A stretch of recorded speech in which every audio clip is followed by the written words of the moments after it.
afternoon, Nigel, and thank you very much indeed for joining us for the inspirational series of VCast for Leading Minds. You have a highly successful career as an executive coach, as a business person. You're a prolific author as well, and I want to explore with you some ideas and perspectives that you have on inspirational leaders and leadership. But before we start, I'd just like to ask you, what did you want to be when you were growing up? Well, thanks for inviting me. And that's an interesting first question. I wanted to be a fireman, of all things, an action man of some kind. And I think that evolved to maybe wanting to be an airline pilot and even think about the forces. Little did I realise I'd become a coach, spending my time interacting and talking with people. So what was it about being a fireman and being action that, what were the talents, and what was it that was thrilling you about that potential prospect? My parents told me it was around wanting to help people, actually, and rescue people. Oh. And living in the countryside in the village, we were always used to doing things physically. Mm-hmm. So it was second nature to have to lift things and move things. So I guess being a fireman, I wouldn't have viewed at all as strenuous, for example, which some young people might today view it as too much like hard work. Yeah, fantastic. So the talents and strengths that you developed from your early experiences, you lived in the countryside, you were doing a lot of physical, as a youth growing up. What experiences did you have that you've developed further that caused you to come into developing yourself as an executive coach? What was the background to that? I think part of it is empathy, caring for people. I think I was brought up in a village where we knew each other and we constantly help each other. So one never questioned being available. So people would knock on the door, come around for cups of tea, talk with my mum. When I became a little bit older, I'd end up being asked to help with things. I think I took that into my adult life. And also I took this sense of work hard. Get on and have a full day's work and do whatever is required, because helping farms in the area, one had no choice on that day but to go and pick the potatoes if they needed picking. Yeah. So the beginning of your career, before you started working with leaders, in brief, just what were you doing? What did you study at university? Really briefly, I was lucky enough to go to Cambridge, read economics, and then left and joined a UK multinational at the time called Coates Fiella. They sent me off to Chile, Guatemala, some lovely places, the Dominican Republic, as a trainee finance manager, really at the bottom. And I was really lucky because that was just before computers came about. So I had to learn the basics of being a finance person with factories, doing manual bookkeeping, manual stock counting. And that's also stayed with me and maybe links to my childhood of just get on and do the work that needs doing. Yes. And so I feel today for some leaders today that are office bound, that maybe are younger, that haven't had those experiences, they've really been office based their entire careers with computers. I often remind them, go out and see your sales staff, go and visit the factory, go and visit the suppliers, actually potentially do some of the work of your colleagues. So you went on from that studying. How did you get into executive coaching? I almost fell into it via having been in finance, and then for a few years I worked in recruitment in Hong Kong. I was really between careers and talking to headhunters who said, well, come and join us. And while being a recruiter and running a recruitment firm, clients began asking me to provide some coaching to the new staff that were joining, the managers or leaders that we may have placed with them. And that I found really interesting. And at some point I found recruitment slightly mechanical, being a recruiter. And so I was happy to sell that business, but keep the coaching piece. In 2006, I've had now a decade kind of honing those skills. And only now do I feel perhaps I'm a good coach. It's taken me many years to kind of feel comfortable that I know what I'm doing and I can really be of impact. How do you know you're a good coach? I know I'm jumping questions here, but I'm interested. How do you know? Because there's so many coaches, across the world, and they're all different types of coaches. You're a business coach, an executive coach. How do you know that you're good? I mean, yes, people can say I had a fantastic experience working with Nigel, but how do you know? Because I've learned from my failures, I've learned from the mistakes, I've learned from those that I was formally coaching or mentoring, or realized that I was being asked to, and perhaps I wasn't doing such a good job. Learning early on that it's not easy to let go of guiding. Not easy to be in that space of just being a reflective mirror. And now I've kind of learned to kind of see myself and step back and to be calm. I'm otherwise quite an energetic person, and I've learned to kind of be in another space. And I know I've got a ways to go. And then of course I have the feedback. It's increasingly thoughtful, positive feedback, but equally I do look for feedback on, well, how could I be more impactful? Could I spend more time exploring this with you or helping you in this space, etc. So tell me about, you're very focused on self-leadership, and what, that being the foundation of how leaders create followership. What is self-leadership? I would say it's a combination of knowing oneself, knowing what is going on in one's head and how one is coming across. And we're all imperfect. We've all got our histories with us that we're projecting, our ego, our needs, our motivations. And I do see patterns with leaders who are in denial, who are blind, quite blind to some of their patterns, how they strongly project things and then maybe don't see the impact. So only recently I was coaching someone who's very intellectual, and some of his staff told me he makes us feel small when we don't know things. And I explored with this leader, discovering actually that that's how they were brought up, being made to feel small, and it's maybe the first time that they've really spoken about it. So an example perhaps where helping the leader be more self-aware, bit of self-development, will I think quite easily lead them to being more successful with that particular team. Very interesting. So you work across the world as well.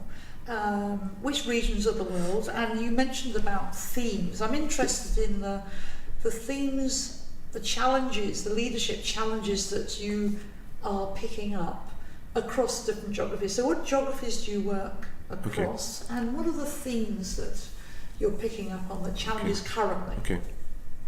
So not quite all the world. I mean, based in Dubai, working as far as the moment it's Manila, Kuala Lumpur, so in Asia. I'm coaching someone in Nepal, Almaty in Kazakhstan, and then in the kind of Middle East region, and occasionally a leader in Africa. In terms of themes, I guess I've discovered that beneath the veneer of culture, beneath the veneer of background, be it ethnic, religious, national, whatever, we as leaders have the same sorts of patterns. So in terms of themes, I'm seeing more leaders being overworked, more anxiety. Dare I say it's this VUCA terminology we all speak about, that we're all having to do more with less resources, less time, maybe less understanding of what's happening. And so I sense leaders are more in need of reflection, of coaching, of mentoring, which is good because it correlates with the growth. And I still think leaders struggle as they cross borders and cultures. Multinationals have been doing it for decades, moving leaders around the world, but surprisingly, they often trip up. The leaders often trip up in forgetting that they're extremely German and haven't been perhaps in India working or the Middle East before. So that's a theme which is a recurring theme in my coaching. You mentioned VUCA. I mean, for those people who are watching this Yes. video, they might say, what does that mean? It's 4 letters for 4 words: volatility, uncertainty, complexity, and ambiguity. Words which we don't always use, and they are very interlinked, which really is just saying the world's going faster, it's more complex, we're more interconnected. It's harder for someone as a leader to kind of know, what should I be doing now? Where am I now? What are the problems I'm facing now? Where will my business be in 6 months or 24 months' time. I want to ask you a personal question now. What has been the biggest shift for you as a leader yourself? What's been the biggest learning or the biggest shift that you've had in your career that's enabled you to, because any self-awareness or whatever it happens to be, what would that be? It almost sounds corny to say it, but I think it's the down moments. For example, it's the experience of the 2008-2009 crash, when I was becoming, one could say, a more serious coach, becoming more full-time, letting go of some other finance recruitment consulting I'd also been doing. And recently with the oil price fall, losing one or two key clients. So just having to go a little deep and manage, the feelings one has when things aren't going well, which all leaders face. And trying to also look at reality and kind of refocus, reframe, retarget, look for new goals. And also learning to be persistent, which I've jumped around because I've been moved in my career, a bit of a high flyer. And it's always lovely, but actually I was missing out on being persistent and staying with something for a number of years. And I think having been married now for nearly 20 years is a useful basis for that. And having now been in coaching for 10 years, almost longer than been in any other role, has been a great learning. Now I mentioned earlier that you are a prolific author, and could you've written many books. Could you just let us know briefly what are the books that you write about, and what's the purpose in you writing for you? What do you get out of writing these books? I know we get lots, but what do you get? Well, I think I'd always enjoyed writing, but I never grumbled about having to write before, but never written any books. About 13 years ago, I wrote a book on job hunting when I had a few years in recruitment, and I enjoyed that. More recently, in 2012, I was approached to, could I write a book on some quite basic business topics? So I stepped into the space, writing books on leading and managing teams, on recruitment. Then I wrote a slightly more deeper, or could I say thicker book on how to succeed in the workplace, which really, I'd never before had to spend so much time researching something, and found it really valuable, and it really helped me in my work. And it also helped my branding, because people found me through the book. And most recently written a book about succeeding in life, which is an elevation of that, because as I coach people, I realize it sounds obvious when I say it, but our work lives and the rest of our lives are intermingled. So people who are not doing so well as a parent, or being stressed in their marriage, or they're not exercising enough, or they're dealing with other issues, be it pollution in the city they're living in, it impacts on their work. So the book I wrote with the title of 100 Things Successful People Do is essentially a guidebook to life. And I might like to say it's my 30 years of adult life in that book as well, of experiences. I'd like to share a quote with you, and it's something actually that I've noticed. I think you're familiar with, and I'd like to talk to you about something that you think is important to you, a quote or a saying or something. It's not really a quote, but it's something that, I'll just say it, it's stand for something. Stand for something. And I get a sense that you might connect with that in some way. And what does that mean, do you think, for yourself, and also for leaders? What is it about stand for something that resonates with you? It's actually quite interesting, actually, you say that. And I hear you say stand for something. And what comes to me is knowing what you're about, knowing what is your character. And it's funny, my most recent book, one of the chapters is entitled Focus on Character, Not Popularity. And it's, what are we standing for in those difficult moments in life? And leaders in particular, with the ethics issues we're all facing, integrity issues which organizations or industries, the worldwide, sport, media, politics are all facing. I think encouraging leaders to know what they stand for and have the courage to then let that be known at key moments, to speak up.